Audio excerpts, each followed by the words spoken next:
Alrighty, well, let me see, I gotta turn some light on though, right? There we go. I just had my 13th session with the Monsignor at St. Joseph's, and we went over some of the concerns about, is he an archbishop or a Nuncio Vigano? And his personal safety. And since he has given a few interviews on the media, since he went into hiding because he thought somebody was after him for his conservative spending or preference for conservative spending, then this idea of him in hiding for fear of his life is likely smoke and mirrors. So I guess he was concerned about his life at risk, but this concern is wearing off. And the Monsignor suggests that some of the difference of opinion for in church politics has more to do with nepotism, and that Vigano was trying to protect this type of employment or political rank within the Vatican. So, because of this difference of opinion, Vigano essentially went into hiding and feels himself as exiled. At any rate, as far as whether or not Pope Francis was covering up for abuses over the past 20 years in Argentina, that is yet to be determined. So the Remnant was condemning him before trial. So he hasn't been tried yet, and that these accusations are yet to be validated.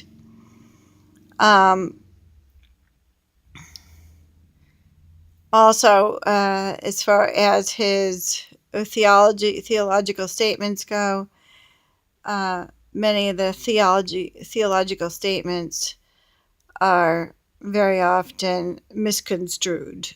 So, but as regards the Illuminati, those were that sect was verified as truly existent, and it wasn't entirely discounted that they may or may not offer human sacrifices. But to suggest that they have infiltrated the Vatican, the Monsignor does not think it likely. That the clergy are attracted to secret sects, secret factions. Yes, he does think this is likely the case.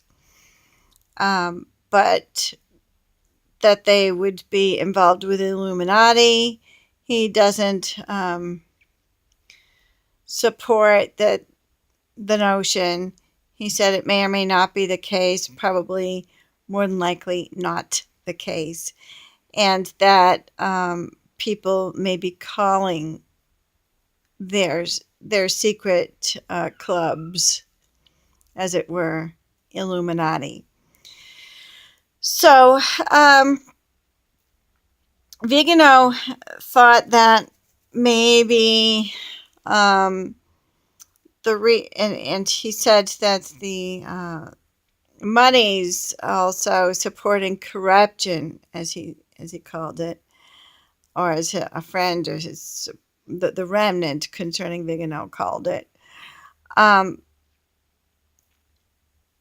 um, the corruption, I would have thought, could be pointing to this type of sect. And if Vigano actually, according to the remnant, had stated that that within the Vatican there is rebellion against God and against traditional Catholicism. And so when this was said, um, superimposed upon the lips of Vigano, that I had assumed this is what they were getting at. And perhaps, drawing some type of a connection to the suspected sect, which has allegedly infiltrated the Vatican. Now, again, I don't know that these Illuminati have their uh, roots in the Vatican, or if they have their roots in the UK. But what the Monsignor suggested is that it isn't just the clerical system of the Roman Catholic Church that is corrupt or has been corrupted by people with unworthy intentions getting into the priesthood, but that every faction of life, you see this, and I said yes, especially in the UK, where in the public schools, they're actually sacrificing children in the UK. And that's when I thought that maybe the Illuminati has its roots more concentrated, as it were, in the UK among the royals, as opposed to having a stronger presence in the Vatican. So, which came first, the chicken or the egg in that one, right? Where both the royals and the Vatican are very, very ancient systems. What I stated is that the Illuminati actually goes way back to ancient Egypt, and it's made its way into these younger systems, which are nevertheless ancient as well. And so he kind of made light of the idea, and maybe needs to be better educated on what exactly is going on. Maybe I should show him a video on. I actually left some material with him, though, from the ITCCS, and I don't think that he's really looked at it, if at all, very thoroughly. Yeah, I don't think he's looked at it at all, very thoroughly, if at all. And that was going to be one of the other things I was going to remind him to do today, but we still have 2 more sessions with him, right? I left all kinds of runoffs with him from Kevin Annett's Murder by Decree, and these are things that he was gonna. The Monsignor said he had to come up with some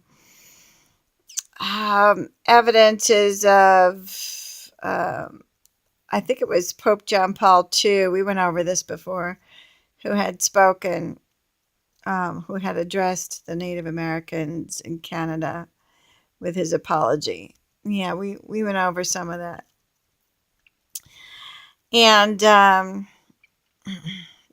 But I think that's still not, I'm still not driving it home. Of course, I got to be careful not to rustle feathers too much too.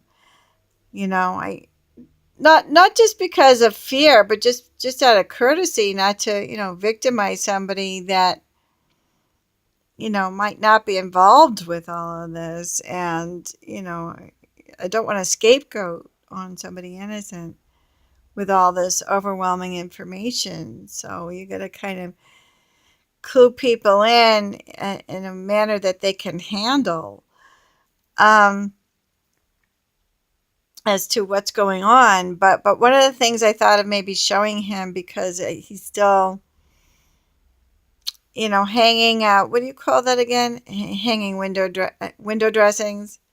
Yeah, around all this hardened criminal activity. Which again, I mean, the world is a huge place, and he's this. What's he supposed to do about it, right? He needs to live somewhere and practice his faith, and his faith is not Illuminati. Um, but anyways, you're right. We could only do what we can do. And I was going to show him the survivors of the Franklin, was it the Franklin cover up, or uh, the Hampton kids from the UK.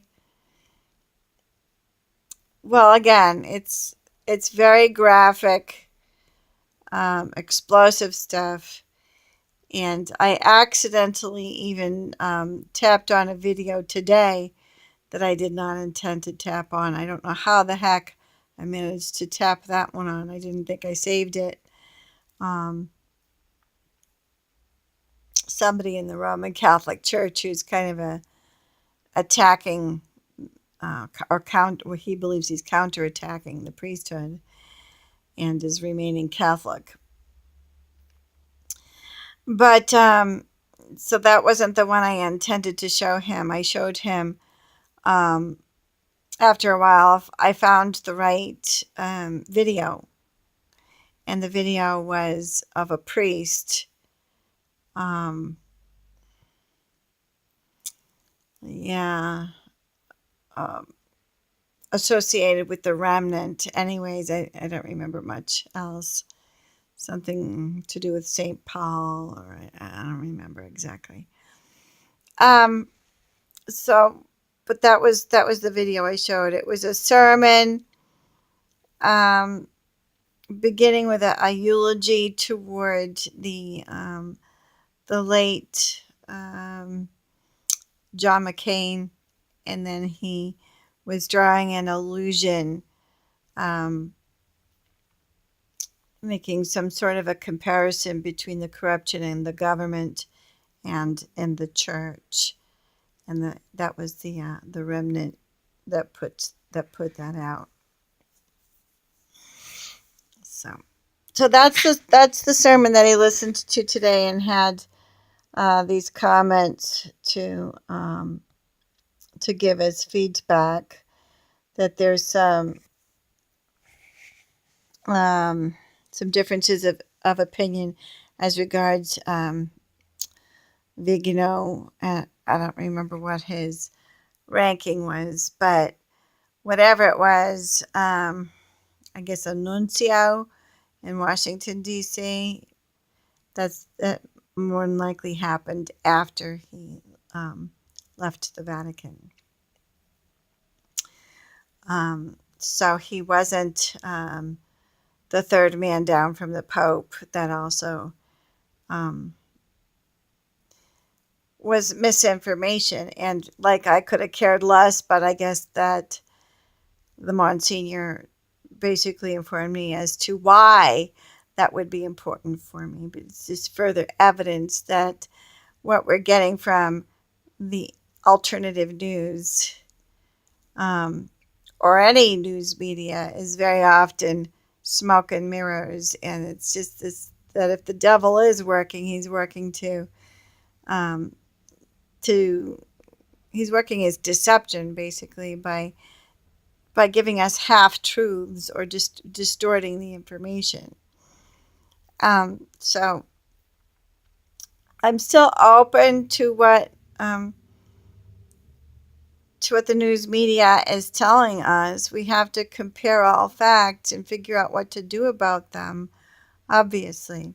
So I still have two more sessions with him. I can actually prolong it as long as I like or as long as I need. But he said that 15 stations of the cross sounds like a good idea. So we would have two more stations to go. And in the meantime, he invited me to sing for St. Joseph's, which I will be doing this evening.